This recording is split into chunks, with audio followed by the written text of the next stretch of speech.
Part 6 of repairing a Stuart Twin Victoria model steam engine, and this is about refitting the steam cylinder, which is not as simple as it seems, and bushing the connecting rod. When you first reassemble a steam cylinder on a Stuart Victoria, you must leave the nuts slack that hold the brackets to the cylinder. That way you can ensure that the brackets will fit squarely to the base. If you tighten the nuts up in advance, you will find that the brackets do not sit flat to the base. As I mentioned in a previous episode, the holes in these mounting brackets, where the bolts go through into the main bed plate, have been elongated, and this is a good thing because you often need a minute adjustment.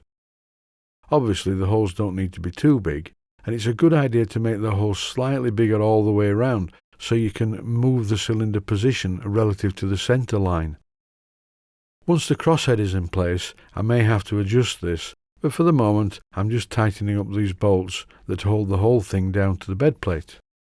And once the cylinder is securely mounted to the bed plate, it's time to fit this component again. This is a very important component in a steam engine, so it needs to be very tight on the piston rod. It's no good if it's slack on the piston rod, because it will just wear the threads and eventually everything will become a rattle fit. So I'm using my piece of brass method, a big pair of pliers and my trusty adjustable spanner to tighten this onto the piston rod. Being of course very careful not to bend the aforementioned piston rod. There's no need for any Loctite on this component, it doesn't work loose if you fit it correctly. Before I go any further, I'm doing a quick test fit of the connecting rod. It's going to come off again very shortly because I'm going to bush the end of it. But at this stage I just want to make sure that I have full piston travel and that the piston is not hitting the rear cylinder cover. So once I've assembled the crosshead components, and that's a very straightforward job, all I have to do is rotate the flywheel and feel whether or not the piston hits the rear cylinder cover on the backstroke. As far as I can see, there has been a previous attempt to make this engine work just by elongating the holes in the small end, and you can see here it's very sloppy. Even though the small end of the connecting rod is a sloppy fit on the pin in the crosshead, I can tell that the piston is no longer hitting the rear cylinder cover. Bushing the connecting rod. And the first thing to do is to drill out the small end of the connecting rod. In this case I've drilled it and reamed it 7/32 of an inch. And then I'm cleaning it up on a piece of quite coarse wet-to-dry sandpaper. I clean it up on the outside and the inside because I do not want any burrs to get in the way of pressing in the bushers. Then it's over to the lathe to actually make the bushers. I'm using a piece of free-cutting phosphor bronze. This cuts beautifully, unlike the red stuff which is really hard to cut and generally breaks drills and breaks reamers. What I did first was turn the diameter of the piece of phosphor bronze down to 7/32 of an inch, to be not quite an interference fit but a tight fit in the hole I drilled in the small end. Then I use a centre drill to make a hole in the end, and I drill it one drill size under 1/8, followed by a 1/8 reamer. It's worth mentioning that these are very small components and these reamers and drills are quite easy to break, so take it easy. And now I'm parting off the first of the bushers. To save grovelling about in the chip tray to find it, I use a drill shank to catch it as it drops off once it's been parted off. If you don't do this, you will probably lose the component in the mess which is a chip tray, well, on my lathe anyway. Here's the second one, and the same principle, the drill shank, and I end up with two very nicely made, very accurate bushers, which are cleaned up on a piece of wet-to-dry sandpaper to remove any burrs. And now the bushers are ready to be fitted to the small end of the connecting rod.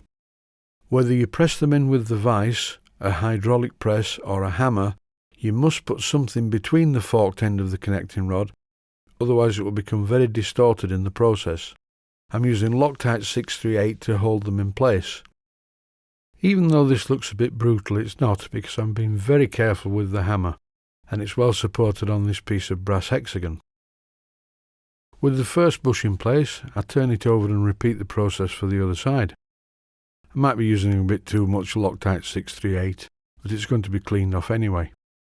So now the bushers are in place, it's time to clean up the whole assembly. I'm using a piece of 180 grit wet to dry sandpaper, and I'm not only cleaning up the two outer edges, I'm cleaning up the inside edges of the fork as well. This is my 1/8 reamer that you previously saw being used in the lathe, and although I reamed out the bushes in the lathe to 1/8 exactly, the bushes were a tight fit in the hole in the fork, so now they need re-reaming to make them exactly 1/8 of an inch diameter to take the crosshead pin.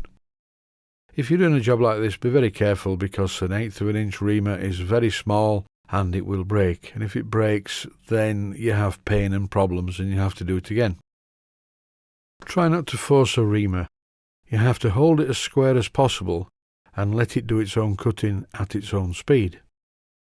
Here you see it coming through the other side of the fork, and once it's gone a little bit further in, I'm going to try the pin and see whether everything's okay.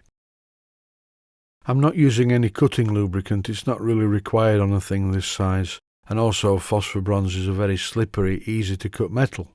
If it was cutting steel with a reamer of this size, then I would use some cutting lubricant. But in this case I don't need to. Once the reamer's removed, I try the pin and it's a very good fit. And once again I clean up the outer and inner edges to remove any burrs left by the reaming process. And with a small amount of machine oil applied to the crosshead pin, it's a great fit in the small end of this connecting rod.